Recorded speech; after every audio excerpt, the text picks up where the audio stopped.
حضرت عائشہ صدیقہ رضی اللہ تعالیٰ عنہ فرماتی ہیں، تفسیر روح البیان میں موجود ہے، کہتی ہیں ایک دن حضور اچانک میرے ساتھ آرام فرماتے بستر سے اٹھے نکل گئے۔ ہمیشہ نبی پاک علیہ السلام کا طریقہ مبارکہ تھا، جب رات کو تہجد کے لیے اٹھتے تو کہتے ابو بکر کی بیٹی حق تیرا ہے، وقت تیرا ہے، پر اگر تو اجازت دے تو میں اپنے اللہ کو راضی کر لوں۔ آج حضور نے پوچھا ہی نہیں، بستر سے اٹھے چلے گئے۔ کہتے میں اٹھی، میں نے دائیں بائیں دیکھا، محبوب نظر نہ آئے۔ حضور کی طامت استعمال شدہ پڑی تھی، وہ طامت میں نے اٹھا کے اوڑھ لی اور میں نکل گئی حضور کو تلاش کرنے۔ کہتی ہیں جب میں باہر گئی مسجد نبی شریف کے ساتھ جنت البقیع کی جانب، نبی پاک سجدے میں تھے۔ کہتی ہیں میں گئی، تھوڑی دیر کھڑی ہوئی، حضور نے آہٹ سنی تو پوچھا تو کون ہے؟ میں نے کہا میں عائشہ ہوں۔ تو محبوب نے فرمایا یہ عائشہ کون ہے؟ میں نے کہا یا رسول اللہ میں آپ کی زوجہ۔ فرمایا زوجہ کیا ہوتی ہے؟ یا رسول اللہ میں ابو بکر کی بیٹی۔ تو نبی پاک نے فرمایا یہ ابو بکر کون ہے؟ حضرت عائشہ کہتی ہے میرا کلیجہ پھٹنے کو آیا، میں وہاں سے پریشان حال واپس آئی۔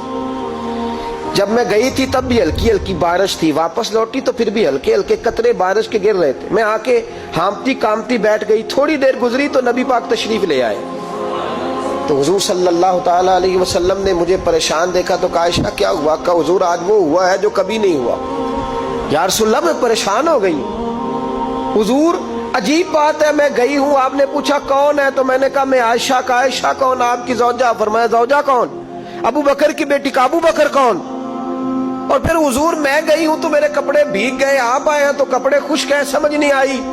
تو لفظ سنو حدیث کے، نبی پاک نے فرمایا عائشہ لی مع اللہ وقت، میرا اپنے اللہ کے ساتھ ایک وقت ہوتا ہے۔ کس کے ساتھ؟ آج میرا دوستوں کے ساتھ وقت ہے، آج میرا گھومنے کا وقت ہے، آج میرا خوش گپیوں کا وقت ہے، آج میرا سیاحت کا وقت ہے، آج میرا پکنک کا وقت ہے۔ میرے نبی پاک نے فرمایا لی مع اللہ وقت، عائشہ میرا اپنے اللہ کے ساتھ، میرا اپنے اللہ کے ساتھ ایک وقت ہوتا ہے۔ اس وقت نہ وہاں کوئی فرشتہ آ سکتا ہے، نہ کوئی نبی اور مرسل آ سکتا ہے۔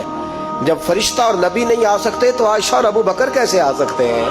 تو کہا یا رسول اللہ پھر وہاں ہوتا کون ہے؟ تو حضور فرمانے لگے ایک میں ہوتا ہوں، دوسرا میرا رب ہوتا ہے، تیسرا کوئی موجود نہیں ہوتا۔ امت کو درس دیا ایک وقت 24 گھنٹوں میں ایسا لایا کر جس میں تو اپنے رب کو دکھڑے سنائے، جس میں تو دعائیں مانگے، جس میں تو عرض و نیاز کرے، جس میں تو اپنے گناہوں کی معافی چاہے۔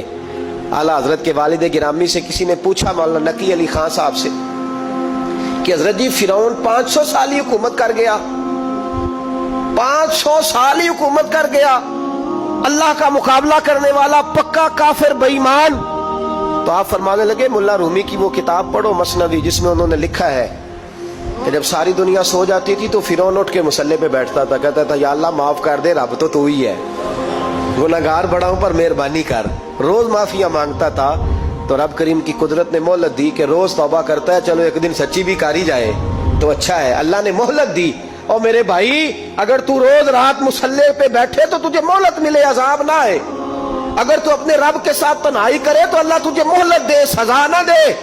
لیکن ہم یہ وقت نکالتے ہی نہیں، اللہ کے ساتھ میت کا ہمارا مزاج ہی نہیں۔ ترمذی شریف میں نبی پاک علیہ السلام نے فرمایا دنیا داروں کو دکھڑے نہ سنایا کر، مالداروں کے سامنے رونے نہ رویا کر، یہ تجھے کیا دے سکتے؟ تو اٹھ کے جائے گا تو کہیں گے محنت کرتا نہیں، روز مانگنے آ جاتا ہے۔ دنیا داروں کو دکھڑے نہ سنا، پر میں دکھ سنا تو اپنے رب کو سنا، اللہ والوں کو سنا، اللہ کے نبی کو سنا۔ اس سے مراد یہ سارے کہا دکھڑے اپنے رب کو سنا۔ اگر تو اپنے رب کو دکھڑے سنائے گا تو تھوڑی دیر ضرور ہوگی، لیکن ایک دن ایسا ضرور آئے گا، میرے مصطفیٰ کریم فرماتے ہیں رب تجھے دنیا سے بے نیاز کر کے مالا مال فرما دے گا۔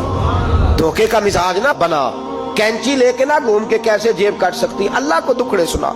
حضرت عائشہ عرض کرنے لگی حضور چلے یہ تو سمجھ آ گئی، لیکن بارش مجھ پہ پڑی آپ پہ پڑی نہیں، تو کہا عائشہ تم نے اوڑا کیا تھا؟ کہا حضور آپ کی طامت۔ فرمایا بارش کوئی نہیں تھی، جب تو نے میری طامت لی تو خدا کی رحمتیں تم پر برسنے لگ گئی۔ تو حضور کے وجود سے لگی ہوئی چیز کوئی اوڑھ لے تو رحمت برستی ہے، تو میرے نبی کی مسجد چومنے سے کیوں رحمت نہیں برستی؟ جالی چومنے سے کیوں نہیں برستی؟ جہاں جہاں حضور رکے، جہاں جہاں نبی پاک ٹھہرے، وہاں جانے سے کرم